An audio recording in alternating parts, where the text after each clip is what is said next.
bahkan beliau tidur sehingga bisa mengukur jarak bangunnya. Bapak Ibu sekalian, Rasulullah SAW disebutkan dalam berbagai riwayat itu selalu tidur lebih awal dan bangun lebih awal. Di sifatnya tidur lebih awal dan bangun lebih awal. Kita berikan penjelasan nanti. Kapan batasan lebih awal itu? Dan apa yang memotivasi beliau sehingga melakukan aktivitas itu? Batasan bangun lebih awal itu atau tidur lebih awal dimulai oleh Rasulullah tepat setelah beliau menunaikan sholat Isya.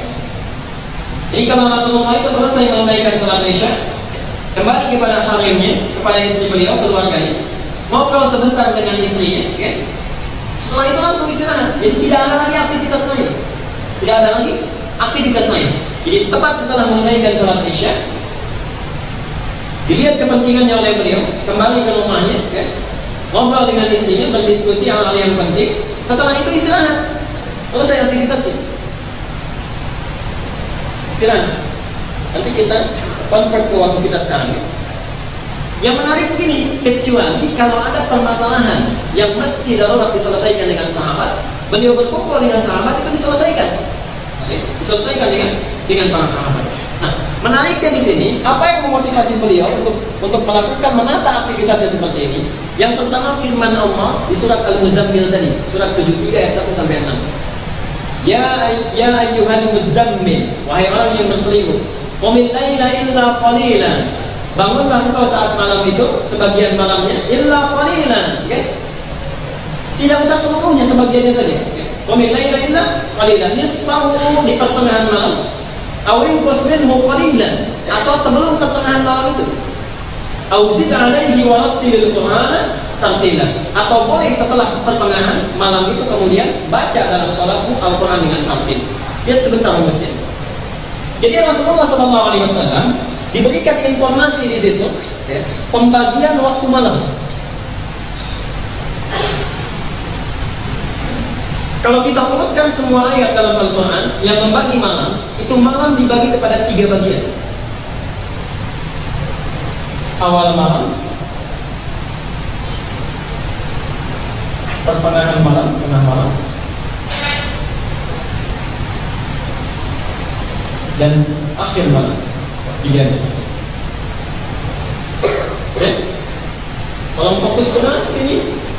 Malam ini dinamakan dengan lain awal malam. Kalau kita convert ke waktu kita sekarang, ba'da Isya misalnya, dari jam 8 ya, kurang lebih misalnya, sampai kurang lebih masuk ke jam sekitar jam 1 lah kalau diukur ya, sekitar jam 1, 12 per jam 1. Itu perjalanan malamnya disebut dengan lain namanya, lain. Kalau bapak ibu misalnya tidak tidur dalam rentang waktu ini sampai jam 1 tidak tidur, ingin sholat, itu bukan sholat tahajud, namanya sholat lain, yang lain. Jelas ya? Jadi sholat yang dilakukan dalam keadaan tidak tidur dulu itu bukan tahajud, namanya qiyamul lail. Jelas sampai sini?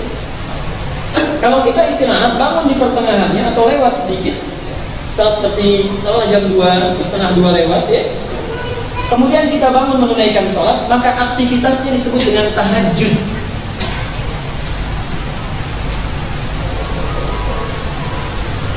Jelas sampai sini? Jadi ini lain, berpanjangnya malam, berbentangnya waktu setelah Isya. Kalau kita tidak tidur dulu, sholat disebut qiyamul lail. Tahajud itu segala aktivitas yang dilakukan setelah kita tidur dulu. Kalau kita sholat disebut sholatnya sholat tahajud. Jelas sampai sini? Baik. Teruskan yang terakhir.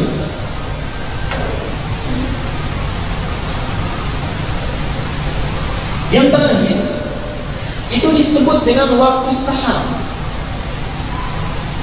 Sahar jamaknya ashar. Jamaknya ashar. Sahar ini waktu singkat menjelang fajar. Jadi kalau di akhir malam ini, sekarang fajar subuh jam berapa? 4:30 jadi 42. 42 ini azan. Salatnya jam berapa? Salatnya jam berapa? Nah, beda-beda. Ada yang jam 5, ada yang 45. Baik. Nah, coba lihat sebentar. Misal ini 4.42, maka sesaat sebelum fajar ini, kalau misalnya jam 4 lewat seperempat, tentang waktu 15 sampai 30 menit, itu sudah masuk kategori waktu sahar, zamannya ashar. Di Quran, itu menarik, ternyata Quran lebih meminta kita bukan menunaikan tahajud, tapi kita didorong untuk banyak beristighfar kepada Allah. Ad-Dariyat surat 51 ayat 18. Quran surat 51 ayat 18. Wabil asharihum yastaghfirun. Kalau sudah masuk kepada waktu sahar, yang dikerjakan bukan tahajud lagi, diperbanyak istighfarnya kepada Allah Subhanahu wa taala. Jelas seperti ini? Baik. Nah, sekarang perhatikan hadis tadi. Nabi sallallahu alaihi wasallam setelah Isya itu tidak banyak melakukan aktivitas, hanya berdiskusi dengan istrinya. Kalau ada dengan sahabat diselesaikan masalahnya, kemudian langsung istirahat. Yang penting kita ketahui sekarang, tolong garis bawahi nomor hadis Al-Bukhari nomor hadis 568. Di situ Rasulullah sangat tidak menyukai dan melarang para sahabat yang tidur sebelum Isya atau berbincang-bincang, ngobrol, bergosip setelah Isya. Wasif Al-Bukhari nomor hadis 568.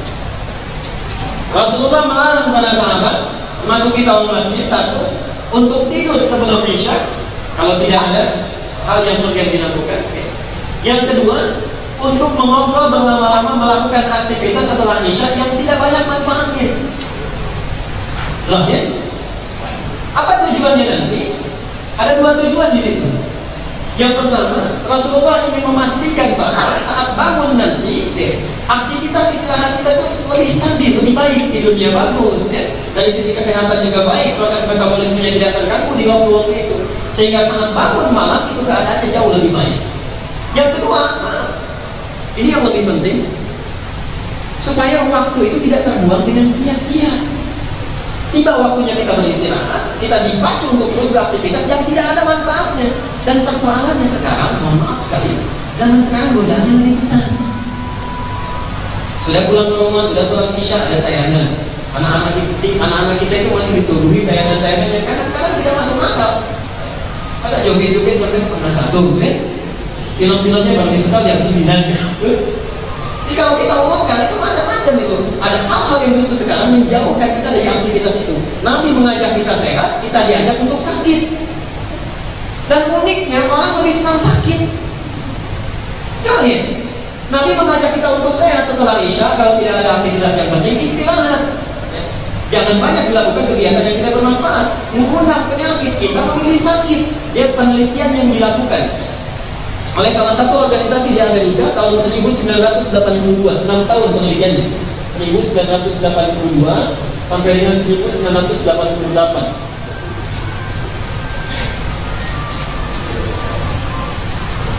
Ini dilakukan oleh para peneliti ahli kanker di Amerika, menunjukkan bahwa satu, orang yang tidurnya rata-rata 8 jam dalam sehari, ini resiko terkena penyakit yang menyebabkan dia meninggal, itu resikonya sampai 17%.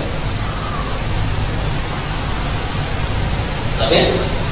Yang kurang dari itu, misalnya ada yang ideal. Contoh misalnya, yang 5 sampai 6 jam, itu resikonya lebih minim, cuma 8%.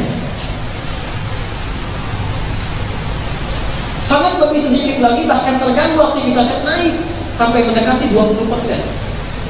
Jadi kalau kita terlalu banyak setelah Isya, aktivitasnya banyak, tidak bermanfaat, semua diporsir, tidak ada jedanya di situ, itu hampir 24%. Yang lebih unik, yang lebih dari 10 jam tidurnya, itu resiko terkena penyakit sampai dia meninggalnya itu 34%.